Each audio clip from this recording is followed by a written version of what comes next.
At dahil nga nakabisado niya yung tula na pinare-recite ko sa kanya at na-motivate din siya dun sa classmate niya, binigyan ko na rin siya ng reward. Squishy nga lang yung mga request niya at dapat nga orderin ko to sa online, pero nagtanong na rin ako sa classmate niya kung saan sila bumili nitong mga squishy at dito nga lang yan sa may Lorenville, Tangos. Hindi ko nga in-expect na malapit lang din pala to dito sa amin. Loob kasi sila ng subdivision and meron naman silang mga signage para makarating kayo dito. Bago ko siya daling dito, sabi niya dalawa lang yung bibilin niya, yung butter at saka yung parang ice kinemberlu na shape. Pero pagdating nga namin dito, tuwang-tuwa talaga siya at 4 nga agad yung na-add to cart niya. Kaya kung dadalhin nyo nga yung mga kids nyo rito, maghanda na rin kayo ng 1K dahil siguradong hindi na kayo makakatanggi. Dahil ilang araw na rin kami hindi nakakalabas, talaga namang tuwang-tuwa siya sa mga nabili niya at pagdating nga sa bahay, inopen niya na agad yan. Ayun nga, hindi pa nga kami nakakauwi pero sabi niya ay babalik nga daw siya rito kasi meron pa siyang mga gustong bilhin. Diyos ko, dapat pala hindi ko na tinuro yung bilihan at ako na lang ang bumili. Ay, ang ganda! Color pink!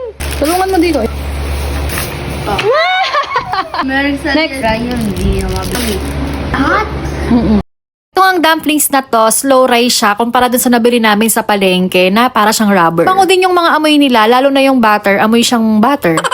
Nakakatuwa pala talaga siyang piga-pigain, kaya kahit pala yung malalaki na, talagang bumibili pa nito. Kaya kung gusto niyo din ng mga ganitong squishy at malapit naman din kayo sa area namin, madali lang naman hanapin yung store nila kasi meron mga signage. Ako nga ang nag-enjoy sa mga nabili ng anak ko na kaya makikipaglaro muna ako sa kanya. Yun lang, bye!